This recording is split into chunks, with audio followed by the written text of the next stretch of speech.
The United Nations 2030 Agenda, our shared blueprint built on hope. Hope for a better future, one with peace, equity, and prosperity for all. Leaders and decision makers, let us rally behind SDG number 4. With 5 years towards the marked deadline, my answer is this. Let us prioritize quality education, a decision that not only fixes today, but can carry us into the future. This isn't just about school, it's about survival. It's about where the world is heading, our future, and it's about hope. From the lenses of Nelson Mandela, education is the powerful weapon one can use to change the world. Today, headlines tell stories of broken systems, infested with rising inequalities among nations, minorities, and a lot of disenfranchised groups. We're living in a world where misinformation spreads faster than the truth.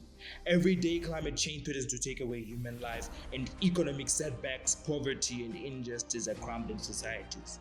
Education is the strongest weapon we need to pull down all strongholds. The world today grieves and shows symptoms of what it means to live in darkness.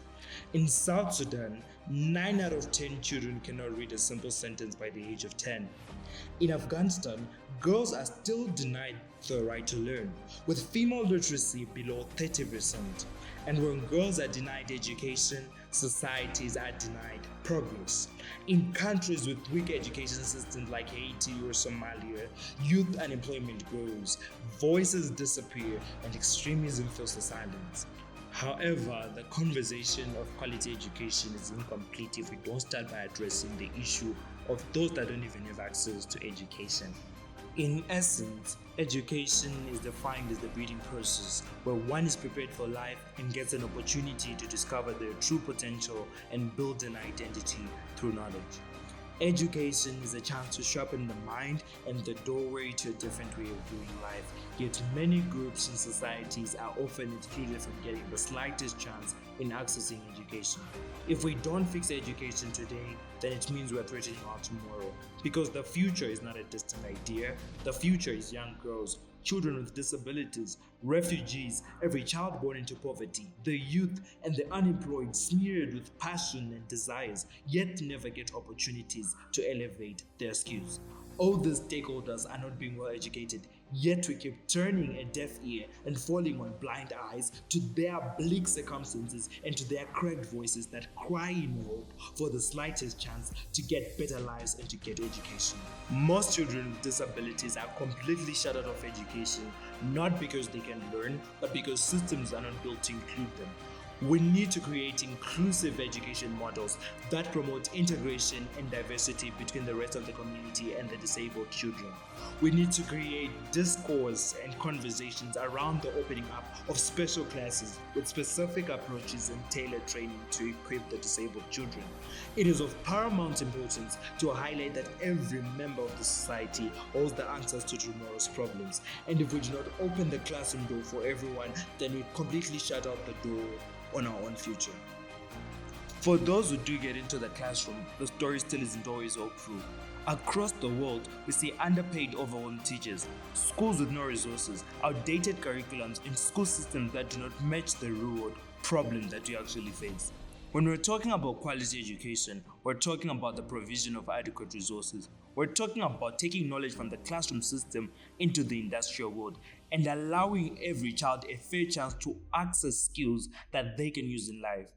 Education is not just about books. It is about transformation. It is about opportunities, and it is about having the spark of hope burning in each and every one of us. Education today is often outside touch with the world outside its walls.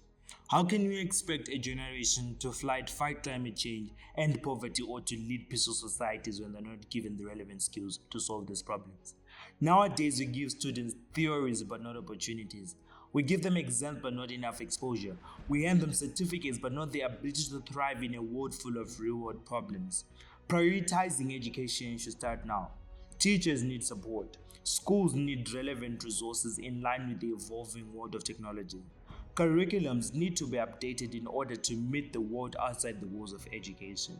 We must build education systems that include everyone, especially those that are often neglected out of education systems. No child should be told you stay behind because you cannot afford school. No girl should be told your life ends in marriage. No child with a disability should ever be labeled a burden. Education is more than just an act. It is the stepping stone to move forward, the ladder to go up, and the bridge connecting people to the realization of their dreams. An educated person possesses enough power and strength to fuel the determination to access their dreams instead of waiting for opportunities to be brought to them. If we want innovators to solve our planet, we need education. If we want entrepreneurs to end poverty, we need education. And if we want leaders who stand for peace and justice, we need education. Education is where tomorrow begins. It is how we build a generation that is not only ready to inherit the future, but to improve it. Paint a picture of this world in your mind. A small village in the rural of Masvingo that had no access to clean water, no proper health care, and drowned in poverty because there was no source of income. The first thing that their chief did was to build a school. In a few years, a girl from that school became a doctor. She came back and opened a clinic. Another became an engineer and she worked on bringing clean water home. But notice how this widespread of impact began with a slight glimpse of hope. Hope in books. Hope is the teacher stood every day in front of a classroom to transform minds. When we prioritize quality education, we create a permanent seal to address all the 17 SDGs. If we do not take this priority, then the next few years we will still be sitting for these meetings to discuss solutions to deal with climate change, economies, policies, and a lot more problems. Let's face it, for the past years we haven't been idle, but the solutions and mechanisms have always been in place to deal with these problems, yet we still face the exact same problems. A decision to prioritize education is the transformation we need now. We need to tackle our problems from the root cause, and that is building a generation that is critically minded by equipping them with the rightful skills through education.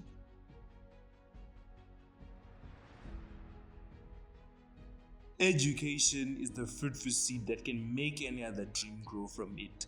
Let us be remembered as the generation that saved the future by building minds that can carry solutions for tomorrow. Every moment taken in building and creating a better world through education is an investment into generational wealth, a person's beacon of hope that is entitled to them. I echo in the voice of hope that we make the right priority. One voice, one child, one teacher, one book, and one pen can change the world.